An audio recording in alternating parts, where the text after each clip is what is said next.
Hai pendengar podcast Kata Revi.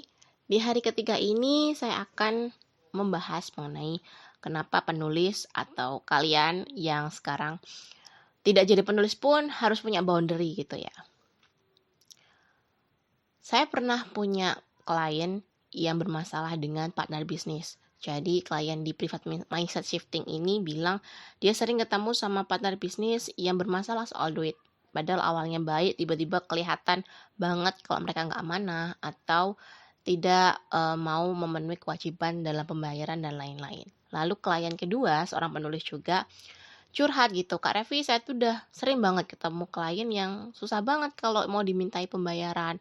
Kemudian kadang-kadang omongannya nggak enak Kak gitu kan. Padahal kenapa ya? Gimana tipsnya untuk mengatasi orang tersebut? Saya bilang, persamaan dari dua orang ini adalah orang yang tidak punya boundary. Loh, kok bisa gitu? Bukannya itu salah orang lain ya, Kak? Jadi, teman-teman, ada yang namanya pola gitu. Kalian harus memahami bahwa apapun yang terjadi berulang pada diri kita, meskipun kita ganti tempat, kita ganti situasi, lalu terjadi masalah yang sama, berarti ada sesuatu yang kita belum lulus gitu. Percaya deh sama itu. Karena saya ngalami sendiri.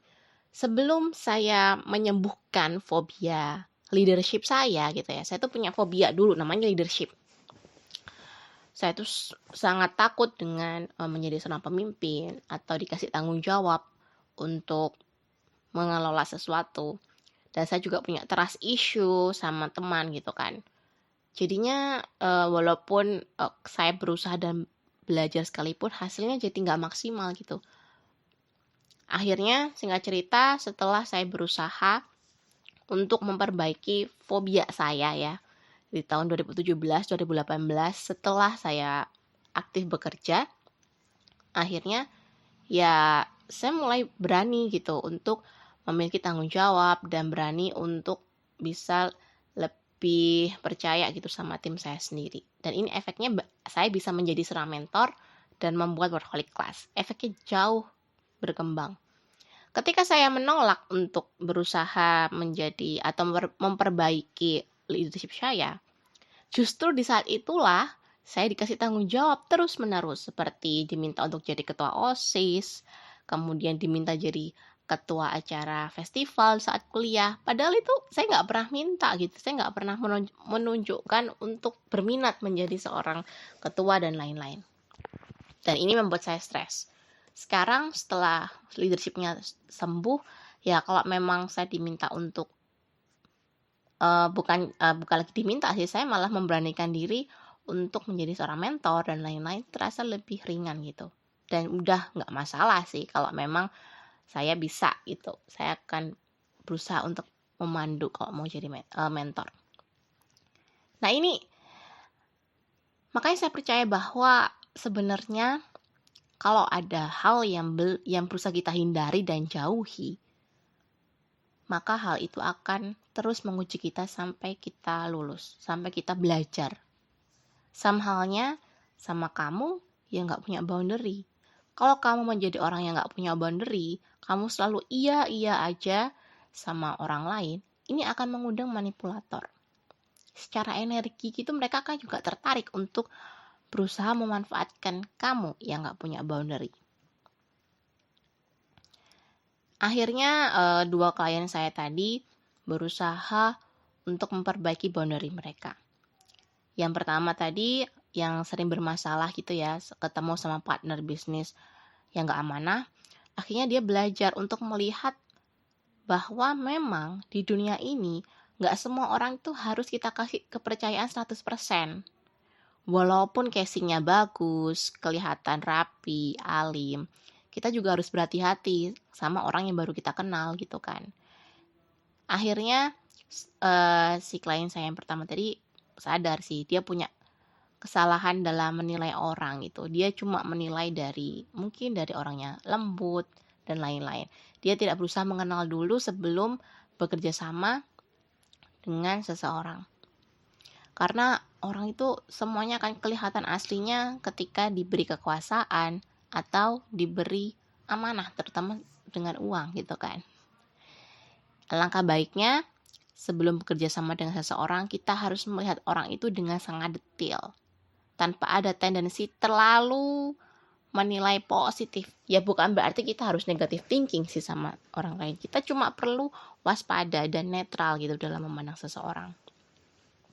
Itu. Nah, yang kedua adalah klien saya yang saya minta supaya dia belajar untuk bilang saying no kalau ada klien yang aneh-aneh gitu. Misalnya dia diminta untuk revisi sampai 20 kali gitu kan, dan dia terima aja. Atau dia masih menerima job dari klien yang pernah bilang atau berkata kasar sama dia. Saya bilang ke dia, jangan takut kekurangan rezeki. Kalau misalnya kamu masih tidak memiliki boundary atau tidak memiliki batasan sama orang-orang yang nggak appreciate atau nggak menghargai kamu, maka itu akan terjadi berkelanjutan. Klien-klien yang seperti ini akan terus menjadi klienmu.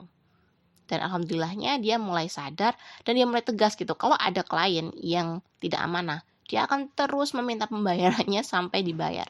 Dan dia juga akan bersikap marah kalau misalnya ada orang yang kasar gitu. Dan marahnya pun tidak harus marah dengan kasar juga. Dia harus berani speak up gitu ya.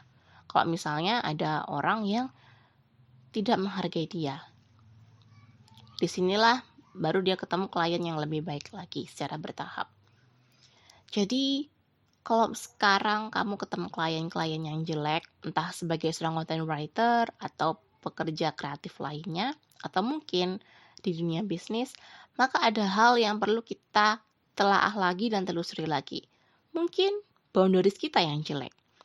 Kita menjadi orang yang menerima aja ketika orang lain seenaknya. Kita tidak berani untuk bilang enggak atau saying no sama permintaan orang lain yang mungkin tidak sesuai dengan prinsip kita atau malah membebani kita. Jadilah orang yang punya boundary. Dan hargai juga boundary orang lain supaya boundarymu dihargai. Oke, inilah podcast hari ketiga ini. Semoga teman-teman bisa memiliki insight gitu ya. Kalau misalnya kamu pengen tanya gitu ya atau cerita, kamu bisa kok join di Telegram channel Workaholic Class. Di situ ada juga grup chatnya yang terhubung sama channelnya. Channelnya bisa kamu cek di kolom deskripsi podcast ini. Semoga bermanfaat buat kamu dan selalu ikuti atau dengarkan podcast Kata Revi. Terima kasih. Sampai jumpa di podcast Kata Revi berikutnya.